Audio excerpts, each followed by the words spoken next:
empowered people make informed decisions that lead to living a life without regret. This is Sara Khaki and Shawna Woods from Atlanta Divorce Law Group, and this is the Happily Ever After Divorce Podcast. Welcome to the Happily Ever After Divorce Podcast. I'm Sara Khaki with Atlanta Divorce Law Group, and I'm joined by our very own managing partner, Shawna Woods.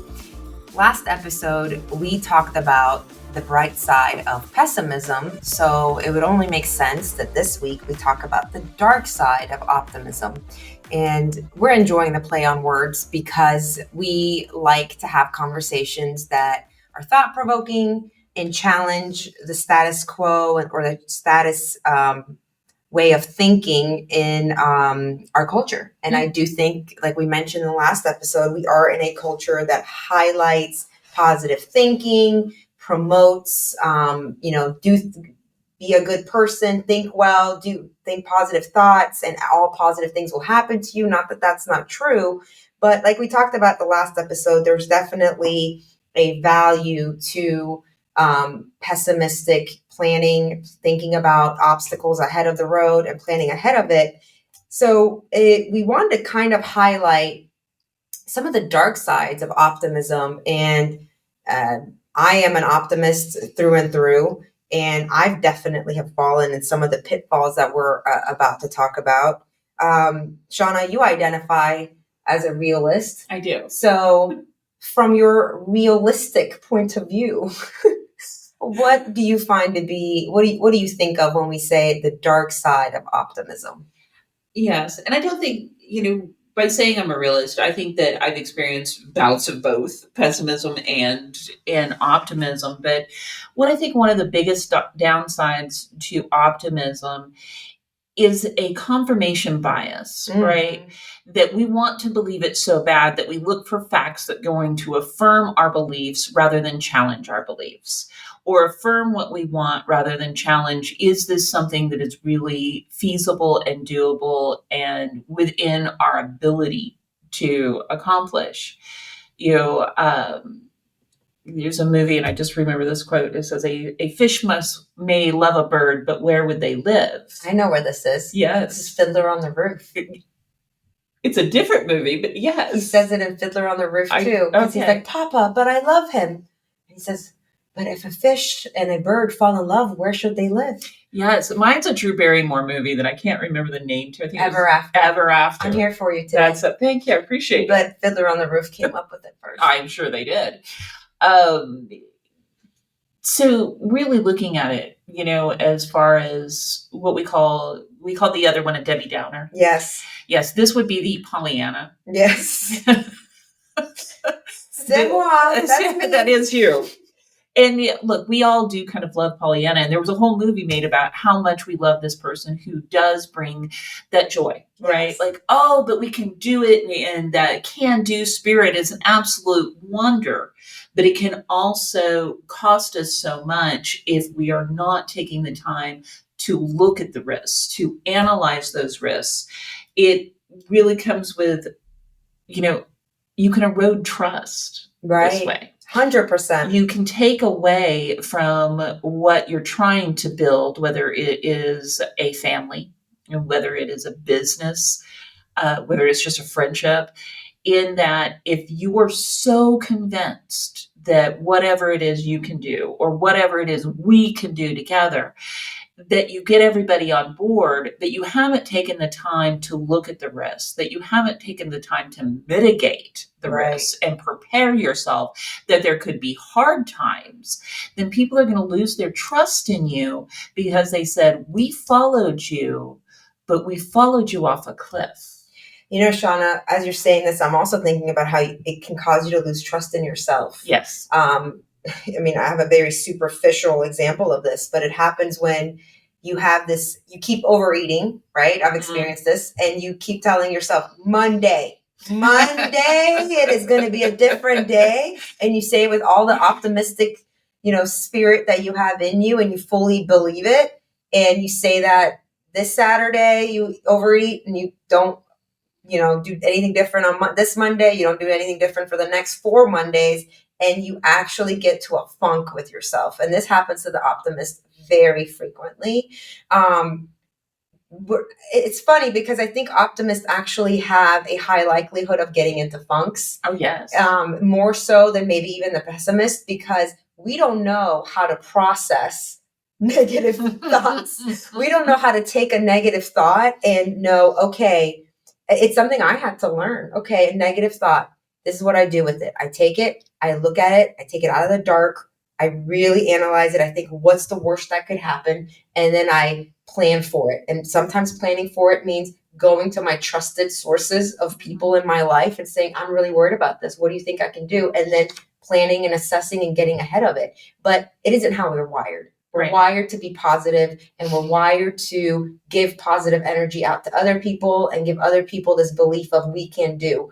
But when, going back to the superficial example of overeating and losing trust in yourself, by that fourth Monday where you still haven't behaved differently and you had told yourself you would, you get into a funk, because the worst thing that can happen is exactly what you said, is you have this decision bias that occurs. Actually, this psychologist, Tali Shart, calls it an optimism bias. You overestimate your decision making, you overestimate your own abilities. Yeah. You you don't bring in enough personal awareness to the picture, because you're just overpowered by this overwhelming positive emotion that things will work out. And so when you don't plan for it, you don't plan for how you're going to get there, and you don't assess from a realistic perspective, what do I need to accomplish this? Do I have the skill set to accomplish this? What are my strengths? What are my weaknesses? Who do I need to get this done? And you don't assess the other factors that could impact your decision, because you're only taking in information that will make you make the decision. So you're not using properly processing other information that could get in the way of this optimistic biased decision. And then eventually will lose trust in yourself and your decision-making abilities. And that can put you in a bad funk. It can be demoralizing. It can burn you out. It can put you in despair.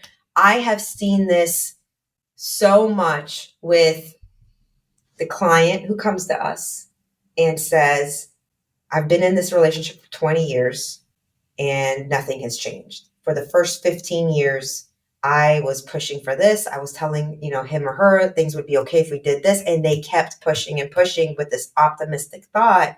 And by some point, you literally see the light has gone out of their eyes. And they tell you, how often have you heard this? The person you're meeting right now, Shawna, is a quarter of who I used to be. All the time. I used to be a very happy person. I used to be a very positive person. I used to be an optimistic person.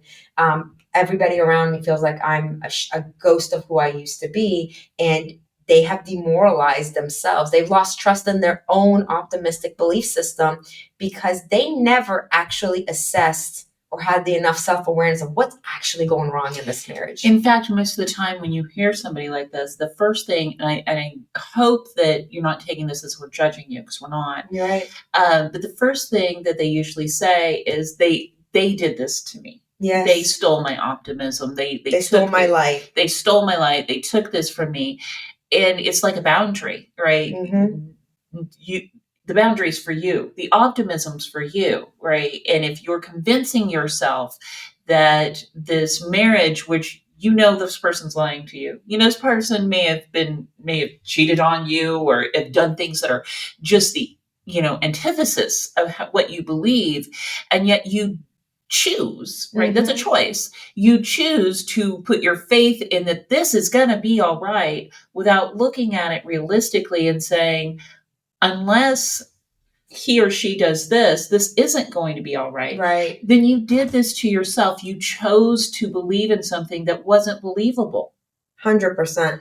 And I also see around certain problems that can lead to divorce that don't have to necessarily do with the direct correlation to that personality. I was thinking of, we're coming it's September, and I was start getting the holiday spirit. We're going to be doing the Christmas shopping and all of that. And I think that especially around that time of Christmas, but people who get into credit card debt, I think really are optimists. Oh my God, I love that you said that because I have it literally in my list of things. The Dark Side of Optimism, I wrote overspending. Yes, because you really think, right? You're like, no, I can make this up, Yes. right? I will catch up. I will have, catch up. I caught up before. I can caught up again. I've got this new thing in the pipeline. It's gonna work out. This new job's gonna, I'm gonna land this new job. I'm gonna land this new promotion, and I'm gonna pay for these things. I'm not gonna worry about it now because I want it now. I'm gonna worry about it then, Right. because I know it'll be taken care of. That's not reality. It also is the same thing with studies had shown that a lot of unhealthy life choices happen with that. This is one of the things that can happen with drug use. People think, I could try this, I won't get addicted to it. I can. How often do we see this when somebody is an alcoholic and they believe that they can be a social drinker? All the time. All the time. And I'm not saying it's always optimistic thinking, but it could be. I think it is optimistic thinking. I think, of course, addiction and alcoholism, which I think go hand in hand, have other components to it that lend to this. But yes, it really is. Tomorrow will be a better day. Yes. Right. Tomorrow's going to be better. Today was bad, but tomorrow's going to be better. And I also think this leads to depression in people who do have optimistic personalities. You call it the bad funk, right? Yeah. That's what you refer to it. But and I'm not saying you've experienced this, but I do think I've definitely experienced funks. And I'm here to tell you, it's exactly what you're talking about. It's that losing trust in yourself because you kept pushing forward with nothing but optimism and you didn't put the discipline and the work to back it up. And then you didn't get the results that you were so optimistic about. And that does put you in a funk, but that's where your self-awareness has to kick in. Yes. That's what I think that is important when we talk about these personalities, and all the people out there who are optimists going, oh, well, now I'm screwed. I'm an optimist. That's not what we're saying. No. These personality traits that we allow to go to the extremes, right? That we allow to go unchecked. If Sara knows that she's an optimist and she knows that if she lets that lead her decisions, that it doesn't always lead to the greatest decisions because she's not risk factoring in, then she has now decided in herself, I want to be there. I want to have this joy. Let me make sure I risk factor in so that I can enjoy this, so that when I present it to my husband or whatever it is, or to my your partner, company, or to the firm, that when we're presenting this, we're saying, this is the coolest thing ever. And let me tell you about the pitfalls I've already thought about. So one of the biggest things for me to not fall into this pitfall of what the Sharrett calls optimism bias is I love surrounding myself with people who are not yes ma'ams. Yes. And well, thank you, ma'am. You're welcome. But pretty much all the closest people in my life challenge me, put me in my place. And, our producer Tara's on here. She can vouch for this. There's so many times in our meetings where I say, okay, guys, check me on this. Because I'm optimistic. I always want to think the best case scenario on everything. So check me on this. Our husband very much knows that I will go untethered unless he doesn't do that. You're very much a great source of grounding me on, okay, that's great. I love that vision, but let's think X, Y, and Z through. My closest friends, none of them are yes ma'ams. All of them very much are there to challenge me, give me another point of view. And I think that's just a matter of self-awareness, is knowing that this is who you are, and then how can you just get the gift out of it, and how can you share that gift, right? For me, being an optimist, I see it as a gift as long as I am willing to bring self-awareness to it and exercise the discipline and the work that it takes to get the results. The optimism gives me the motivation, the momentum to get going and push through, but the discipline and the work and the hard work and the self-awareness actually brings me the results. And it wasn't, that took growing up, that took maturing, that took hitting my head up against the wall a few times. And studying myself. We talked last podcast about nature versus nurture and how that affects our personality as far as pessimism. You identify as a optimist. What do you think that was nurtured in you brought out the positives of your personality? I think that my dad and my mom were a wonderful yin and yang for me. So Amy Tan, did you ever read Amy Tan growing up? So she's an amazing Asian author. She wrote The Joy Luck Club. And she has written a poem, and in her poem she talks about her parents. And in this poem she says something like, my dad was my sky and my clouds, and my mom was the earth that I walked on. And what she means by that is her dad promoted her dreams, promoted her vision, promoted her aspirations in life, and let her just dream and go off to her fairy tale thinking, whereas her mom brought it back down to earth for her. And I think having that balance between my two parents, my mom is like my source of work ethic. She's my source of she is a warrior. So I think having somebody in my life that wasn't a natural optimist was good. And she wasn't she was a more realist like you. And she would always say, have you thought about this? Have you thought about that? And she would bring you down to earth. Whereas my dad was just like, yes, that's a great idea. That's a great dream. Let's dream bigger. How about this? Now, what if we added this to it? So I really just attributed that was the nurture I had to my nature. Yeah. And then I think just, environment. I obviously grew up in an environment that was a little bit of a mixed bag. I came as a war refugee to Sweden. So being a war refugee out of Iran definitely gives you shatters a little bit that everything's always going to be okay, right? But then I grew up in should be considered a village in Sweden.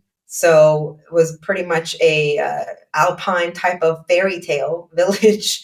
So I constantly the sound of music. I did. I absolutely did. Running through fields picking flowers. So I think it was this constant dichotomy of this is the real world, and at any minute everything can be taken away, and everything around you could change. And yet, look, there's always a landing somewhere that you can choose to be wonderful, because we had to leave our country. We had to leave everything behind. But look at what we made out of that. So, and I think that's possible for everybody. Now, I had a very in-your-face extreme experience of that. But I do think that as you grow up and you get older, you have to look at your results, and you have to look at what works, what didn't work.